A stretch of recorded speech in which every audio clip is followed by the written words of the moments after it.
बच्चे माशाल्लाह से अल्लाह उनको खैर खैरियत से रखे और हम सभी खैर खैरियत से रहें। अल्लाह ताला हम पर सब पर रहम करम करे। तो आज हमारा फर्स्ट डे है जी हमारी ऑनलाइन क्लास का, और ऑनलाइन क्लास में हमारे कुछ बातें हैं, और कुछ बातों को पहले आप जहन नशीन कर लीजिए।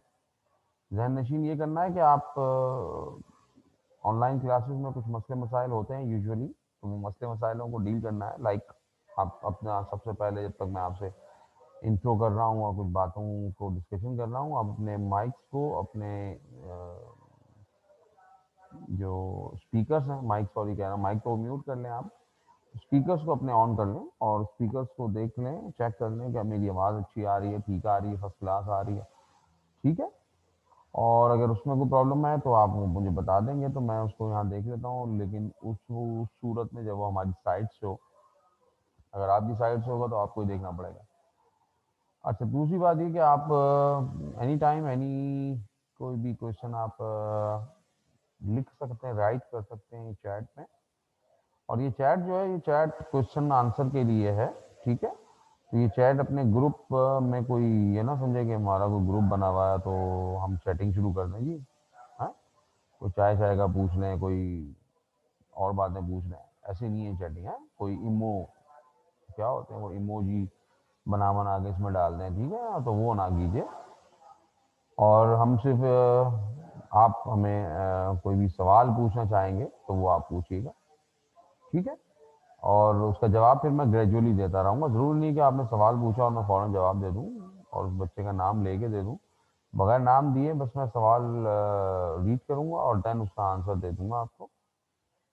और उसमें हमारे साथ यही होगा कि हम अपनी बुक अपने सामने रखेंगे और आपको वहाँ अंडरलाइन एज यूजुअल, जैसे हम करते थे एमसीक्यूज के लिए, शॉर्ट क्वेश्चन या लॉन्ग क्वेश्चंस, ठीक है ना, तो वो आपको पॉइंट आउट करवा देंगे। तो उससे ये होगा कि आप को आसानी रहेगी और आप उसी पैटर्न पर बात कर रहे होंगे जो पैटर्न हम फिजिकल क्लास में लेते थे। और दुआ कीजिए अल्लाह ताला जो है वो जल्द अज जल्द इन चीज़ों से, जो आजकल हमारी पूरी दुनिया में चल रही हैं प्रॉब्लम्स, पाकिस्तान में भी हैं, उससे जान छुड़ा दें और हम फिज़िकली क्लास को दोबारा ज्वाइन करें। अच्छा जी, सबसे पहले तो आप पेज नंबर 190, 190 पर अपनी बुक को ओपन कीजिए। चैप्टर नंबर 10 है। मैंने आपसे डिस्कस किया था कि हम जो है वो ऑनलाइन क्लास में फिर एक साथ न्यू चैप्टर को स्टार्ट करेंगे, और ऐसा चैप्टर होगा कि जो ऑलमोस्ट सबके लिए अच्छा हो और ज़्यादा बेहतर तौर से हम उसको आपको शो ऑफ भी कर सकें। और फिर दूसरी बात ये कि कंटिन्यूएशन हमारी डिस्टर्ब ना हो। और आप लोग तो डेफिनेटली चैप्टर 9 पर थे, तो 9 का जहाँ तक हमने पढ़ा है वो वहीं रहेगा। और फिजिकल क्लास जब हमारी स्टार्ट होंगी तो फिर हम 9 को अपने दोबारा से उसी जगह से ज्वाइन करेंगे, ठीक है। और अभी हम 10 चैप्टर को स्टार्ट करेंगे। क्लियर जी सब बात? अल्लाह करे सब क्लियर होगी, ठीक है जी। तो फर्स्ट ईयर बायोलॉजी का आज हम फर्स्ट लेक्चर, जो कि चैप्टर नंबर 10 से बिलोंग करता है, उसको डिस्कस करते हैं। Chapter number 10 part of the zoology हमारा होगा, और इसमें हम जो चैप्टर का नेम है वो है किंगडम एनिमेलिया। एनिमेलिया क्या है? सबसे पहले तो एनिमेलिया की मीनिंग क्या है? Animalia is a Latin word, और वर्ड था एनीमा, जिसको हमने इंग्लिश में एनिमेलिया कर दिया। एनीमा मीन्स होता है ब्रीथ, सांस लेना, या सोल, जिसको हम रूह कहते हैं। और रूह अल्लाह की तरफ से एक नूर की टाइप हम जिसे कह सकते हैं। मुझे बहुत ज़्यादा इसका इल्म नहीं, क्योंकि रूह एक ऐसी चीज़ है कि जिसके बारे में साइंसदानों को इल्म नहीं, तो मैं कहाँ से इल्म रखूँगा। लेकिन बात ये एक ऐसी चीज़ है जो अल्लाह ताला ने किसी भी ऑर्गेनिज्म में डाल दी तो वो ऑर्गेनिज्म लिविंग ऑर्गेनिज्म बन गया, और अगर किसी में से निकाल दी तो वो ऑर्गेनिज्म डेड बॉडी बन गया। लाइक ब्रीथ, आप कहते हैं कि ब्रीथ है तो लिविंग बॉडी है, जिंदा है, और ब्रीथ नहीं है तो फिर नहीं है, ठीक है ना। इसी तरह से हम बात करते हैं तो एनीमा का मतलब ब्रीथ और सोल था। ठीक है, अब इसको फिर मजीद हम करेक्टर्स जो हम चैप्टर 1 में देख भी चुके थे, करेक्टर्स को आपने डिस्कस भी किया था ना, और वो करेक्टर्स आपके सामने थे कि आपने कहा था कि हमारा एनिमल क्या होता है, मल्टी सेलुलर होता है। ठीक है ना, और हमारा animal plus diploid eukaryotic. Diploid का मतलब हमारे बच्चे सब जानते हैं, है ना। डिप्लॉयड का मतलब है कि जिसमें डबल हमारे क्या हो, क्रोमोसोम्स हो। ठीक है, और यूकैरियोटिक टू सेल जिसमें न्यूक्लियस मौजूद है। लिहाजा हमारे पास जो यूकैरियोटिक सेल है वो टू एनिमल्स में होगा। फिर हमारा एनिमल जो है वो डेफिनेटली अपना फोटोसिंथेसिस तो करता नहीं है, वो हीटरोट्रॉफ है, किसी और जगह से खाना लेगा। और खास बात कि दो हैप्लॉइड गैमीट यानी कि फीमेल से एग सेल और मेल से स्पर्म सेल आकर मिलेंगे और मिलकर फिर क्या बनाएंगे, एक जाइगोट फॉर्म करेंगे, देन फिर एनिमल बनेगा, जैसे प्लांट में आपने पढ़ा था। ठीक है ना, आगे चलते हैं और हम बात करते हैं डाइवर्सिटी की। पेज नंबर 191 पर एमसीक्यूज आपको कुछ मिलेंगे, सेकंड पैराग्राफ में वो निकाल के रखिएगा, 191 पेज नंबर। डाइवर्सिटी का मतलब होता है number and variety of species in a community and distribution of the animals is called diversity. अब हम कितने नंबर हैं, कितनी क्वांटिटी है, कितनी तादाद है, और तादाद के साथ साथ उनकी वेरिएशन क्या है ना, वो variation of species, different type की स्पीशीज। अगर एक कम्युनिटी, कम्युनिटी में हम क्या कहते हैं, कम्युनिटी मीन्स होता है population, different population present in the area. तो अब एक एरिया में कोई भी, अगर हम अपने कराची की बात कर रहे हैं या आप अपने एक महल्ले ही की बात कर रहे हैं, तो उस महल्ले में सिर्फ हम आप अकेले तो नहीं रहते ना, एनिमल्स भी हैं, प्लांट्स भी हैं, तो वो क्या टोटल क्या बन जाता है, कम्युनिटी बन जाती है। इसी तरह एनिमल की कम्युनिटी पूरी डिफरेंट स्पीशीज है, नंबर ऑफ स्पीशीज है, नंबर ऑफ एनिमल्स है, उनका डिस्ट्रीब्यूशन क्या है, क्या वो जमीन में, क्या जमीन के अंदर है, क्या वो बिल बनाकर है, क्या वो पानी के अंदर है, क्या वो पानी के ऊपर है, क्या वो हवा में है, ये सब हमारा डिस्ट्रीब्यूशन क्या कहलाएगा, डाइवर्सिटी कहलाएगी। कौन सा एनिमल कितनी तादाद में कहाँ मौजूद है, तो इसको आप डाइवर्सिटी कहते हैं। ठीक है, और यही पूरा कॉम्प्लेक्सिटी बनाता है। कॉम्प्लेक्स है animals, simple to different types. हम अब तक जो दुनिया में हमने डिस्कवर्ड किए एनिमल, वो 1.3 मिलियन या 1 मिलियन के करीब, ये वो एनिमल्स हैं जिनको आप डिस्कवर कर चुके। डिस्कवर का मतलब होता है जिनको आप जानते हैं, जिनको आप पहचानते हैं, है ना, कि भाई ये डॉग है, ये कैट है, ये लॉइन है, वो एनिमल्स की बात हो रही है। और ये टोटल हमारी दुनिया, हमारी अर्थ क्रस्ट पर जो लिविंग स्पीशीज हैं उनका 75% बन रहा है। तो ये ह्यूज तादाद है एनिमल्स की। अच्छा, इसमें एक जहन में बात रखिएगा, बात हम जो ह्यूज क्वांटिटी कर रहे हैं वो, सॉरी ह्यूज क्वांटिटी नहीं कर रहे हैं, ह्यूज स्पीशीज की बात। तो हमारे पास अच्छी खासी तादाद है एनिमल्स की स्पीशीज जो कंट्रीब्यूट करती है 100 में से 75%। ठीक है, अब आप जो सेकंड पैराग्राफ में मैंने आपसे कहा था कि जी आप अपने पास एमसीक्यूज लगा लीजिएगा, ये आपके सामने एमसीक्यूज है। आपने कहा या देख सकते हैं कि जी साइज, हम रेंज की बात करते हैं, साइज हमारा एनिमल का कहां से शुरू होता है? हमारे एनिमल का साइज शुरू होता है microscopic animal, that is called Parazoa. Para means होता है बिफोर, जोआ मीन्स एनिमल। तो ये यूनिसेलुलर जो होगा, यानी माइक्रोस्कोपिक जो होगा वो, अच्छा वो जरूर नहीं कि यूनिसेलुलर हो, माइक्रोस्कोपिक में हमारा डबल सेल, ट्रिपल सेल या मल्टी सेलुलर होते हैं, लेकिन बहुत छोटे होते हैं, इसलिए आपको माइक्रोस्कोप में देखना पड़ता है।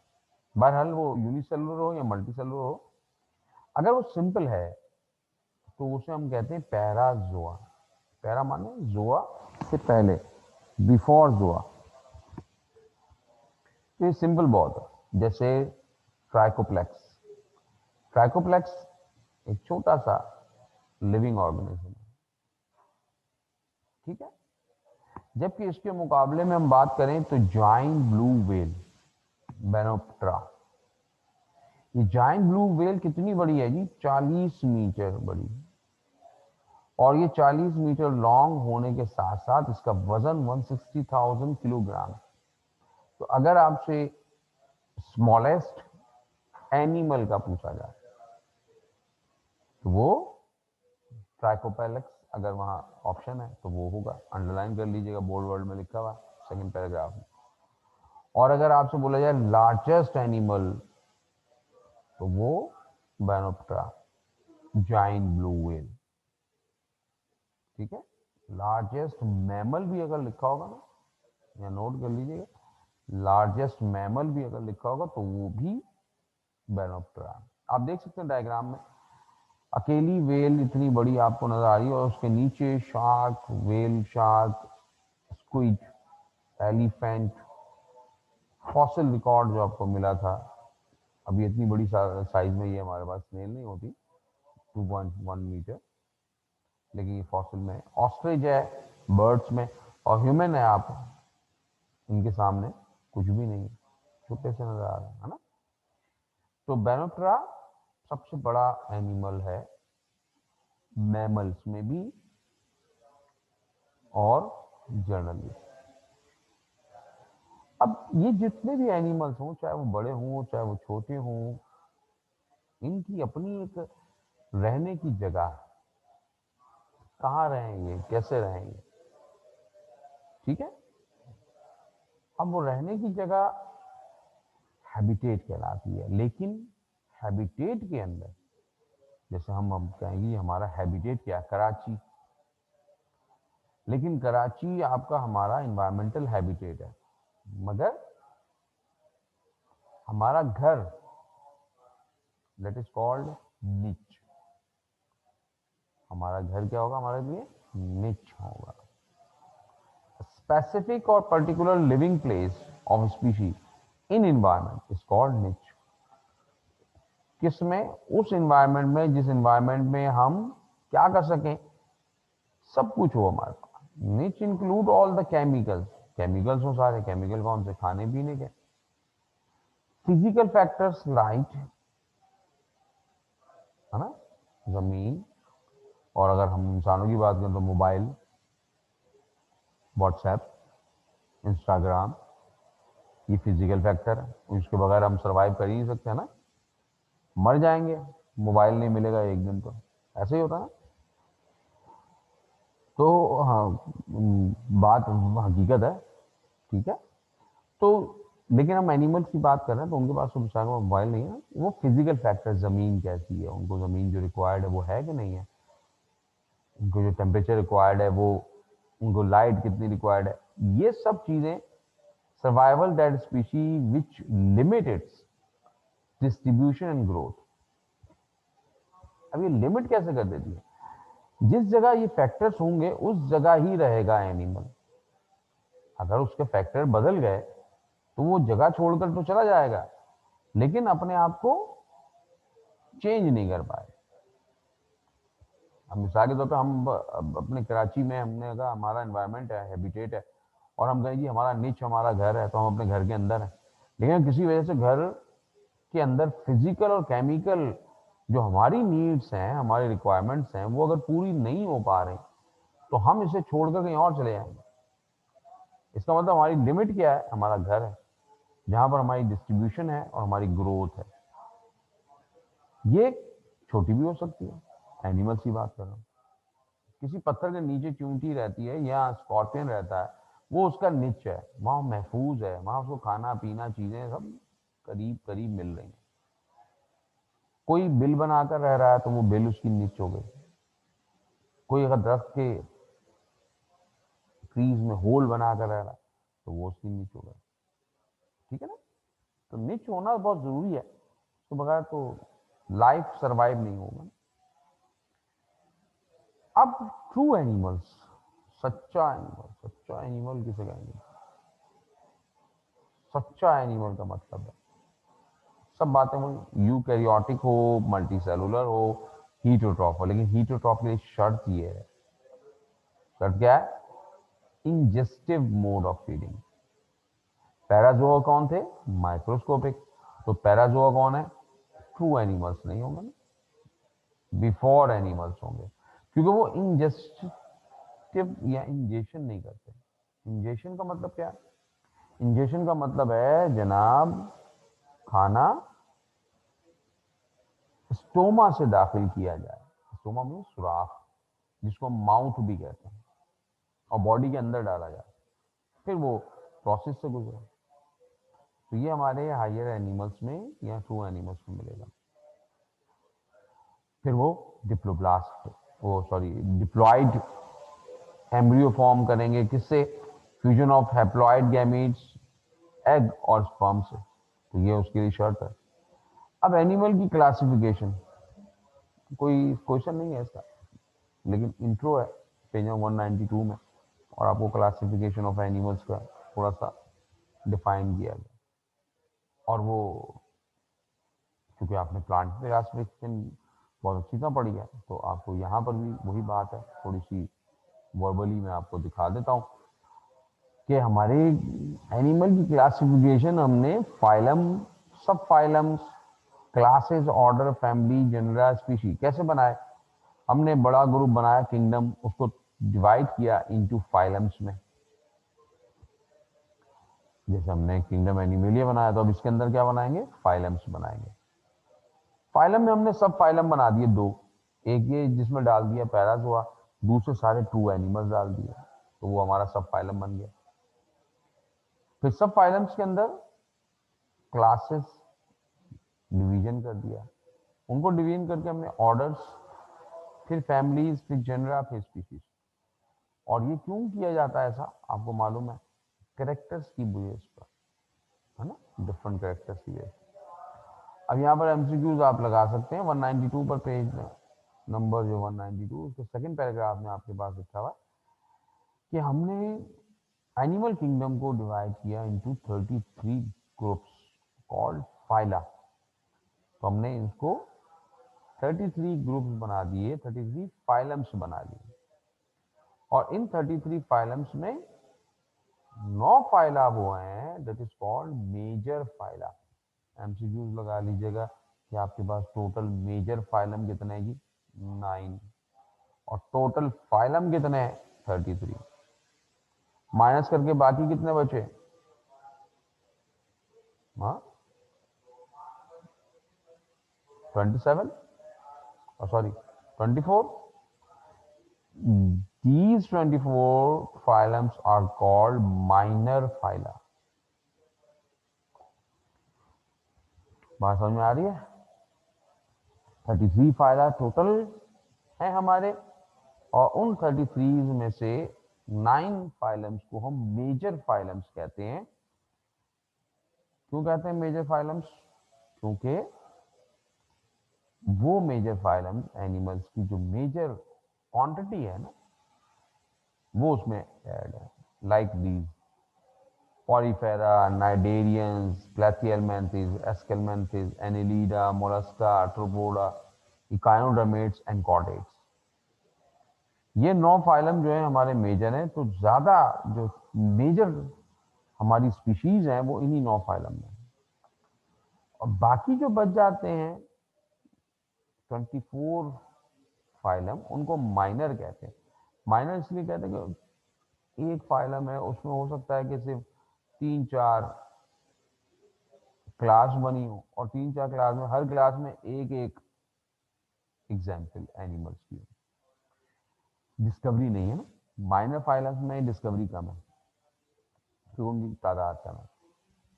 ठीक है भाई। अब 192 पर ही आपकी एक डायग्राम बनी है नीचे, और वो आपको एक लाइफ ट्री दिखा रही है। लाइफ ट्री दिखा रही है एनिमल्स की। अब ये जो लाइफ ट्री है ये डिपेंड करती है हमारी development of the embryo. Animal का एम्ब्रियो किस तरह डेवलप हो रहा है, और वो डेवलपमेंट होने का जो सलीका है, वो दरअसल एनिमल्स की अलग अलग ग्रुप या क्लास बनाता है। जैसे आपके सामने आप इस पेज 192 में एक नीचे जो डायग्राम्स बनी हुई है उसमें देख सकते हैं, एंसेस्टर है प्रोटॉक्टिस्ट, यानी हम कहते हैं कि ये एनिमल जो बना होगा वो किसी प्रोटॉक्टिस्ट से बना होगा। उसमें 3 लाइंस आपको नजर आती है, नाइडेरियन स्पंज, तो हमने 2 ग्रुप बनाए, फिर तीसरा ग्रुप सीधा ऊपर गया।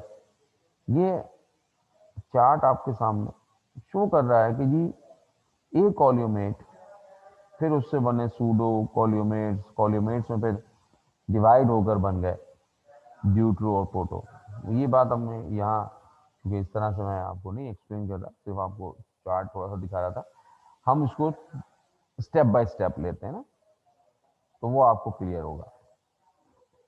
स्टेप बाय स्टेप में हम क्या करेंगे, हम स्टेप बाय स्टेप में ये देखेंगे कि पहले डेवलपमेंट क्या है।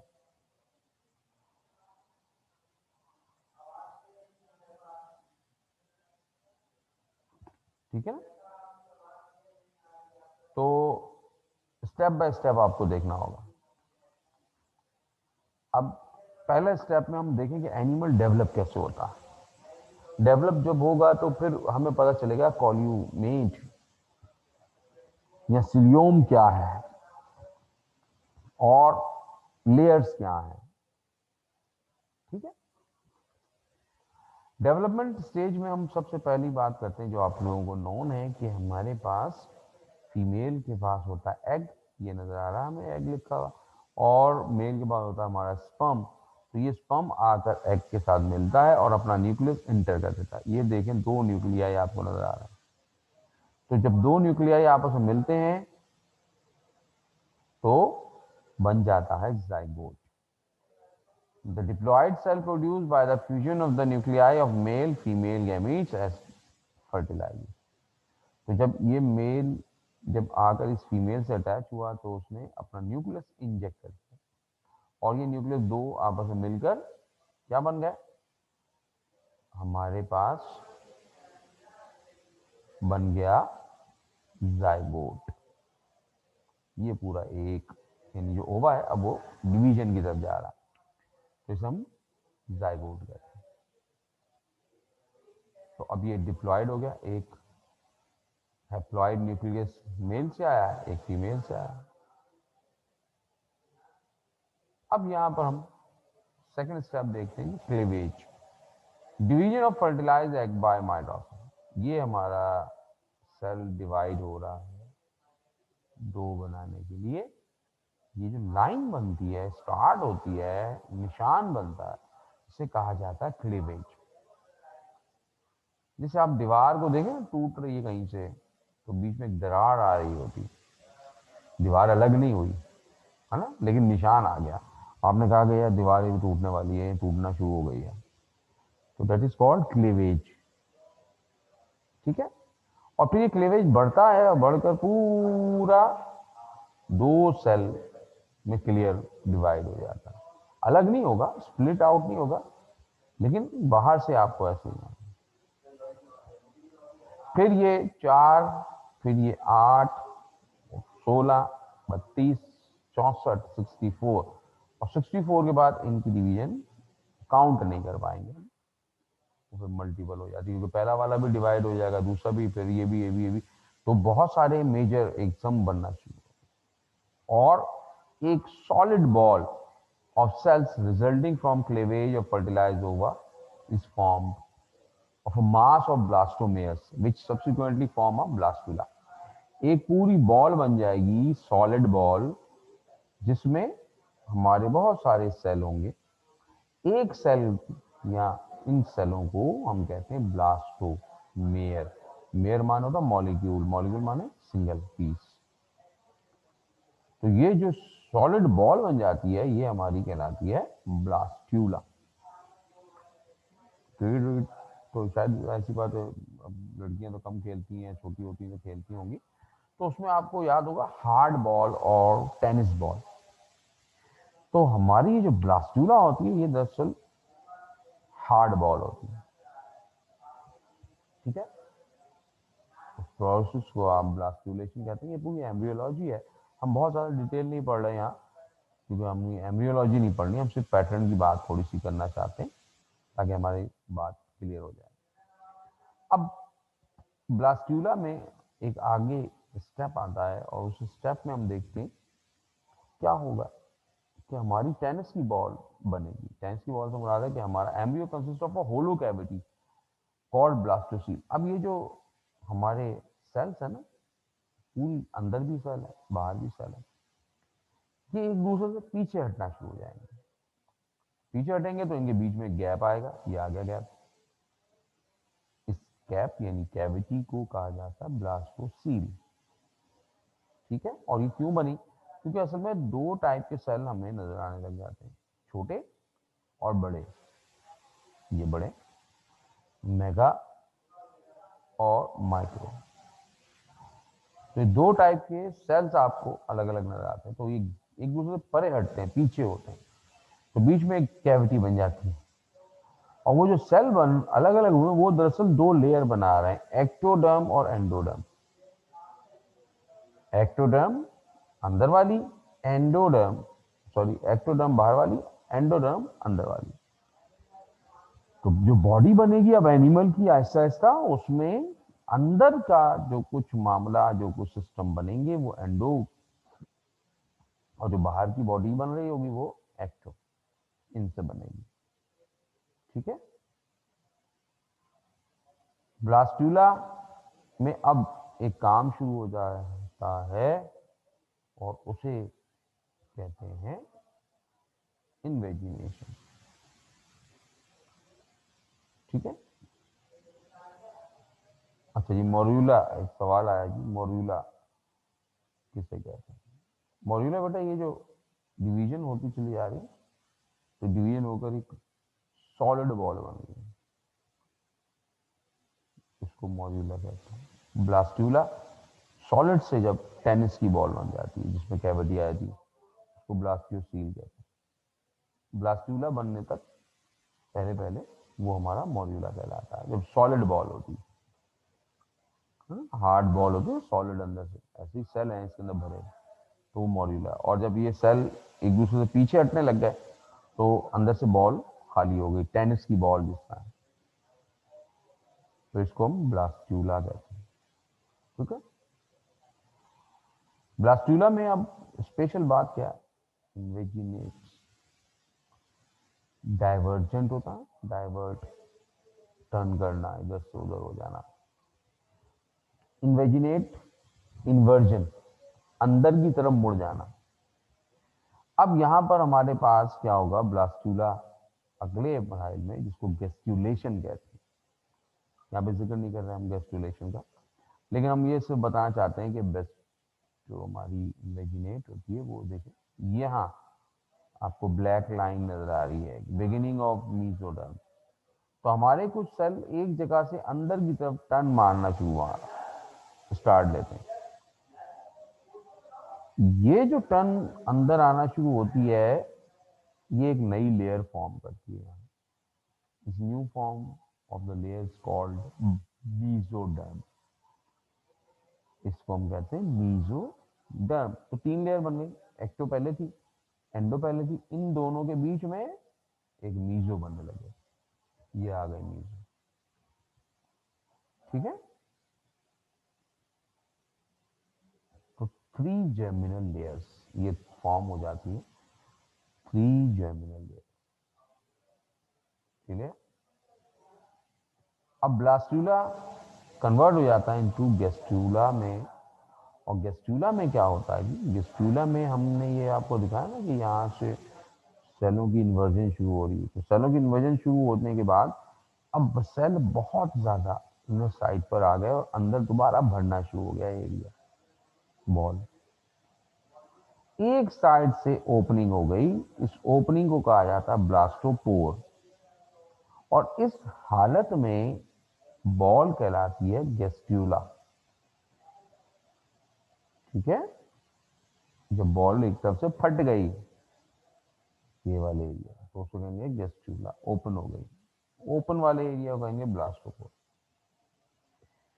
और इसकी वजह कि ये जो बीच में अब कैविटी बनेगी थ्रू द मीजोडर्म, वो हमारे internal organs like digestive system उनको फॉर्म करने लग जाएगी।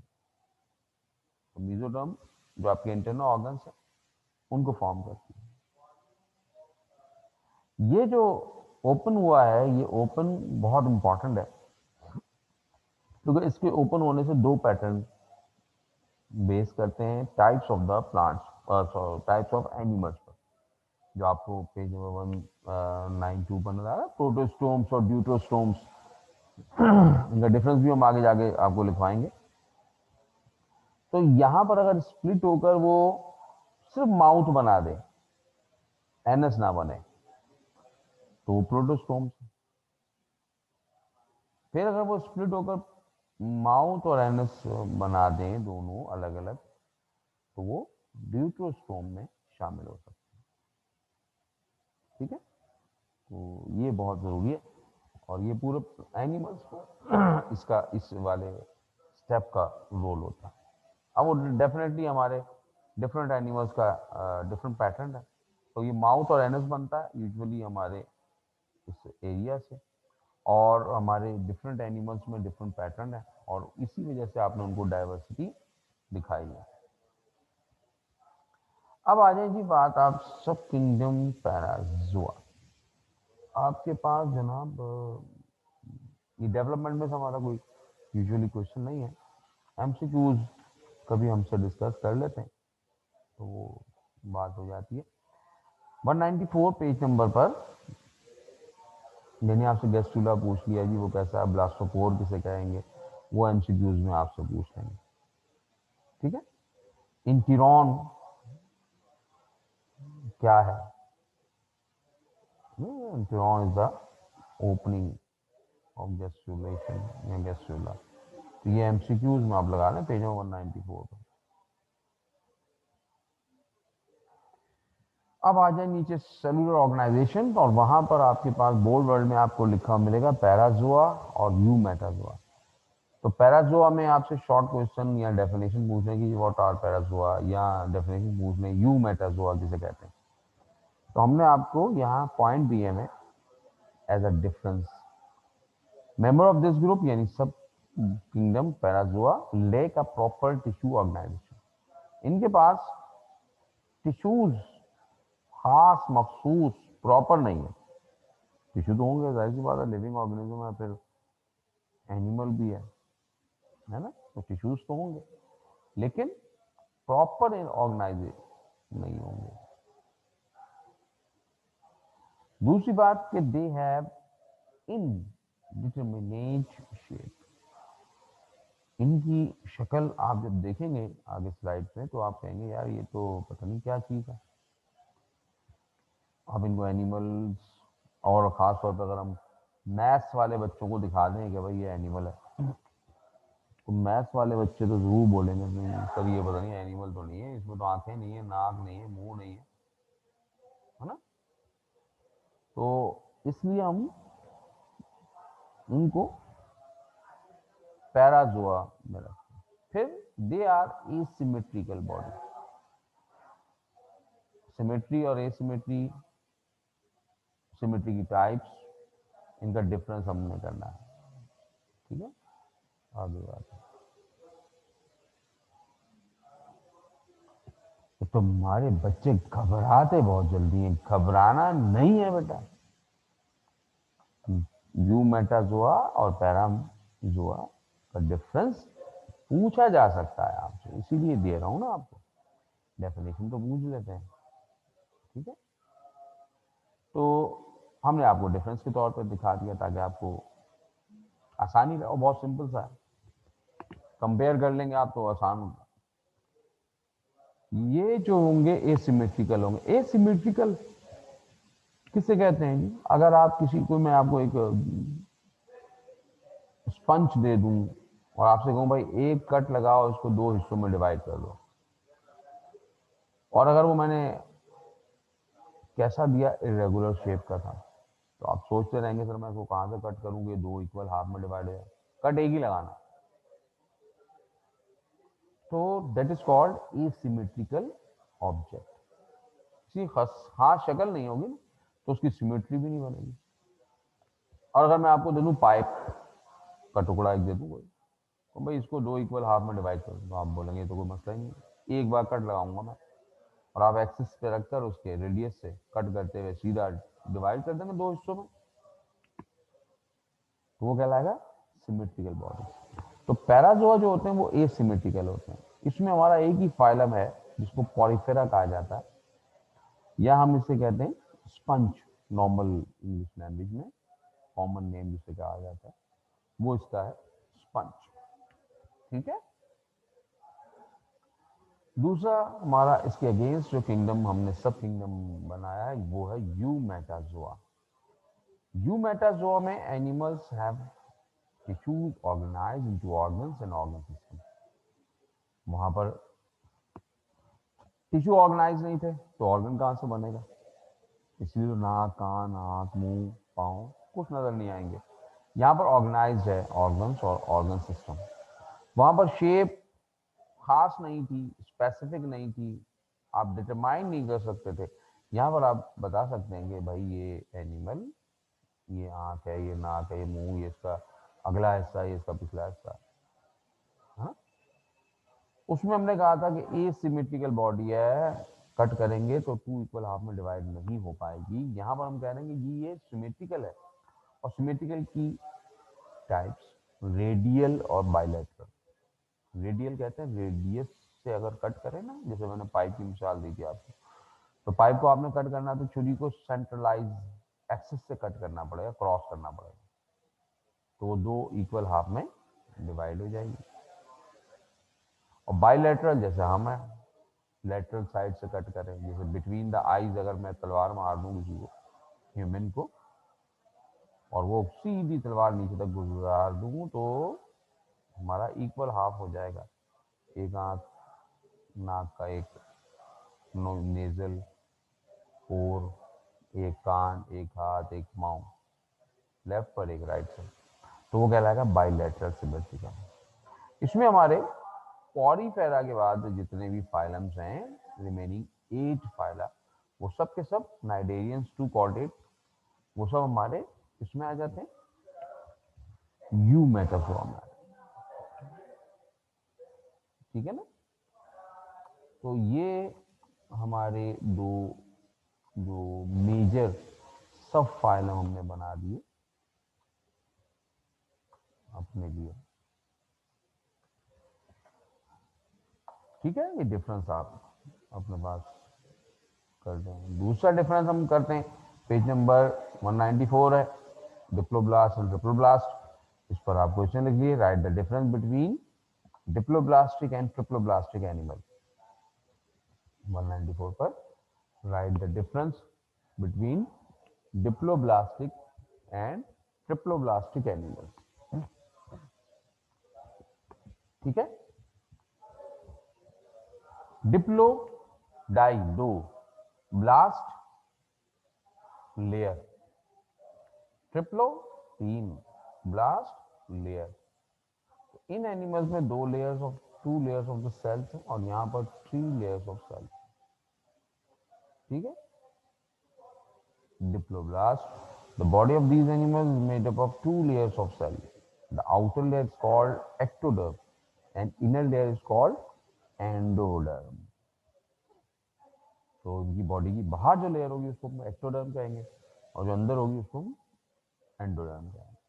तो 2 ही लेयर होंगी बॉडी में, और यहाँ 3 लेयर होंगी। पहले हम डिप्लोब्लास्ट के कैरेक्टर नोट कर लें। They are radial symmetrical and are simple in organisation.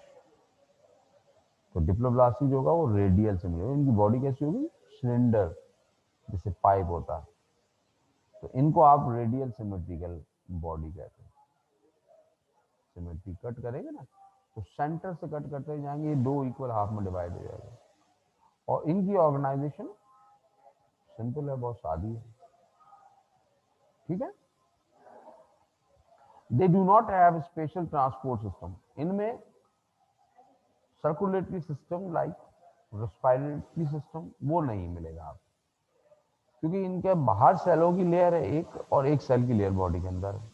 और ये रहते हैं डिप्लोब्लास्टिक एनिमल्स कहाँ, या तो मैरीन है या फ्रेश वाटर में, पानी में, यानी तो बॉडी के अंदर भी पानी, बॉडी के बाहर भी पानी। तो ये रेस्पिरेशन करनी हो तो ऑक्सीजन पानी से एब्जॉर्ब करते हैं, कार्बन डाइऑक्साइड पानी में ही डाल देते हैं, सिंपल डिफ्यूजन की मदद से। और इसी तरह से अगर इन्हें कोई केमिकल रिक्वायर्ड है तो वो पानी में से केमिकल ले लिया, पानी में एक्सक्रीशन कर दिया। हाँ, खाने के लिए इनके पास डाइजेस्टिव सिस्टम है, बट सिंपल सैक लाइक, थैली की तरह। और क्यों, क्योंकि इनके पास माउथ और एनस दोनों अलग अलग नहीं है, सिंगल एक ही ओपनिंग है जिसको ये सर्व कर रहे होते हैं एज अ माउथ भी और एनस भी। तो इसलिए हम कहते हैं कि ये डाइजेस्टिव सिस्टम इनका मौजूद सिंपल वे में। और इनमें नाइडेरियंस हमारे मौजूद है, जितना भी फाइलम नाइडेरियंस है। तो एक फाइलम हमारा यहाँ डिवाइड हुआ पॉलीफेरा, जो सिंपल हो गया। दूसरा हमने कहा कि यू मेटाजोआ में 8 आ गए। अब यू मेटाजोआ में से भी हमने कहा कि ये डिप्लोब्लास्टिक है, तो एक फाइलम हमारा यहाँ आ गया। अब बचे 7, तो 7 यहाँ होंगे ट्रिप्लोब्लास्ट में। ट्रिप्लोब्लास्ट एनिमल कैसा, वो 3 लेयर वाला, एक्टो मीजो एंडो, वो 2 लेयर वाला। ये रेडियल सिमेट्री, ये bilateral symmetry. Have specialized organ and organ system, वहां पे सिंपल थी ऑर्गेनाइजेशन, यहाँ पर स्पेशलाइज्ड ऑर्गन और ऑर्गन सिस्टम, ठीक है। वहां ट्रांसपोर्ट नहीं था, कोई ब्लड नहीं था, कोई ब्लड वेसल, कोई खून, कोई उस तरह का कोई और केमिकल वो नहीं था, तो सिंपल डिफ्यूजन कर रहे थे। लेकिन यहाँ ब्लड सर्कुलेटरी या ब्लड वेस्कुलर सिस्टम मौजूद होगा। अब उसमें ब्लड की टाइप अलग अलग हो सकती है, कहीं पे सिंपल लिक्विड है, कहीं पे हीमोग्लोबिन है, हायर एनिमल्स है, अगर हम कहीं पे लिम्फोस हीमोलिम्फ है, वो कैटेगरी अलग अलग है। फिर हमने कहा कि इनका जो डाइजेस्टिव सिस्टम है वो सैक लाइक है, और इनका डाइजेस्टिव सिस्टम ट्यूब लाइक है, जैसे हमारे पास कि ट्यूब लाइक है, उसमें स्टमक अलग है, इंटेस्टाइन है, लीवर ग्लैंड्स के तौर पे काम करता है। और यहाँ पर हमारे क्लैथियलमेंथिस से लेकर कॉर्डेट तक सब फाइलम हमारे इसमें आ जाएंगे, ठीक है। तो ये डिफरेंस के तौर पर डिप्लोब्लास्टिक और ट्रिप्लोब्लास्टिक एनिमल्स आपके पास आ जाते हैं। पेज 194 का लास्ट में हमारे पास सिमेट्री की हेडिंग लगी है, इसके ऊपर एक सवाल लिख लीजिएगा, what is symmetry, write their types with example, right their types with example, ठीक है। इसकी बात हम करते हैं। आप जब तक ये आप ये जरा नोट कीजिए, मैं जरा पानी पी लूँ 1 मिनट में बस। क्वेश्चन आ गया कोई, रिपीट कर दूं, चलिए रिपीट कर देते हैं जी। What is symmetry, what is symmetry, write their types, write their type with example,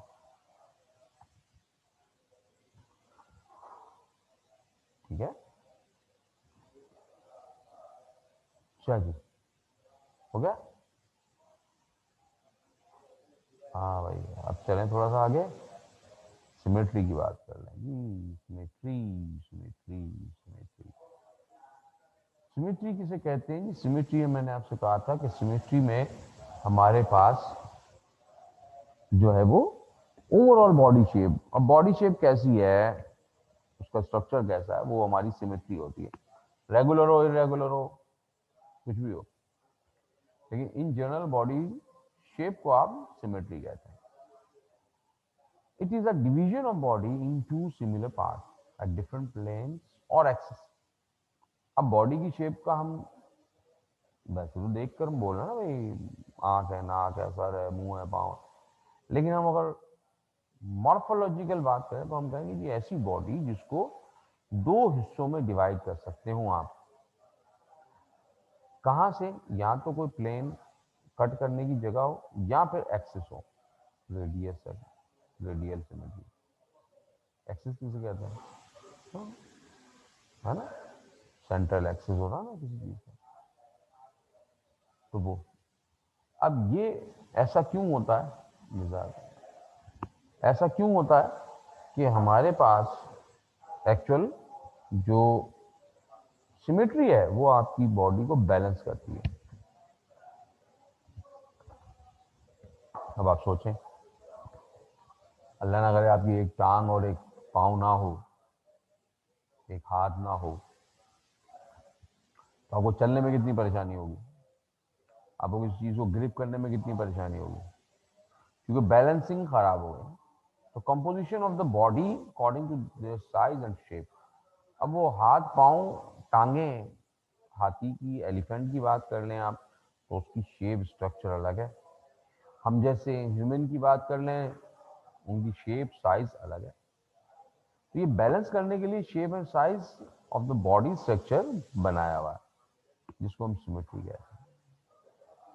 और it provide least possible resistance in the body of the movement. आपकी मूवमेंट करनी है, उसके लिए लीस्ट, कम से कम रेजिस्टेंस पैदा कर दिया जाए। यानी वैसे चलने में परेशानी होगी हर बॉडी को, लेकिन अगर उसकी सिमेट्री अच्छी होगी तो वो उतना ही अच्छा मूवमेंट कर सकेगा। इसीलिए तो एसिमेट्रिकल एनिमल बिल्कुल ही मूव नहीं करते, बैलेंस नहीं होगा ना। एक हाथ, ओ सॉरी, एक पाँव आपका, उसमें कोई ज्वाइंट लगा के बड़ा कर दें, लकड़ी शकड़ी लगा के, आपसे बोले भागो, तो फिर भागेंगे आप? नहीं भागा जाएगा, क्योंकि बैलेंस आउट हो गया। एक सवाल आया जी, सर सिमेट्री क्यों की जाती है? सिमेट्री की नहीं जाती बेटा। सिमेट्री का मतलब है कि अगर हम करें तो, अगर हम करें किसी को इक्वल हाफ में डिवाइड करें तो वो इक्वल हाफ में डिवाइड हो जाए, तो that animal is called symmetrical animal. काटने को नहीं कह रहे आपको, ठीक है। और इसका बॉडी पर बहुत अच्छा असर पड़ता है अगर बॉडी सिमेट्रिकल हो, ठीक है। अब टाइप्स ऑफ सिमेट्री, तीन टाइप की हमें सिमेट्री नजर आती है। एक, एसिमेट्रिकल एनिमल्स। एसिमेट्रिकल एनिमल कौन होगा? Animal that have no plane of symmetry, जिसको आप कट करें कहीं से भी तो वो इक्वल हाफ में डिवाइड ना हो पाए आपके लिए। जैसे पॉरीफेरा, ये सामने आपके पॉरीफेरा, देख लें इसको, इस पॉरीफेरा को आप देखते हैं, है ना, ये स्पंज या पैराफाइलम है हमारा। अब इसको इक्वल हाफ में डिवाइड करना है, तो कहाँ से कट करूं मैं? यहाँ से करूं तो ये छोटा पीस, ये बड़ा पीस आ जाएगा, इसका तो चलो आधा आधा हो जाएगा। अगर मैं रेडियल करके कट करता हूं तो भी नहीं होता। इसी तरह ये है पॉलीफेरा, है ना, ये तो कोई भी पॉलीफेरा आप ले लें तो वो क्या होंगे?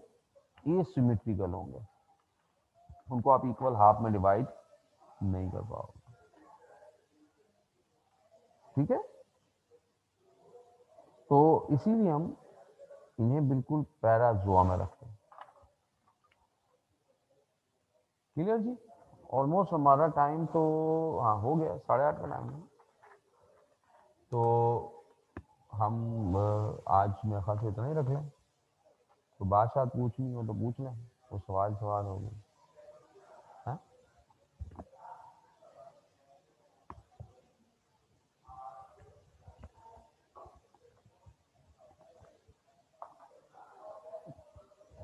8:30 का टाइम था ना मैं क्लास का आपका।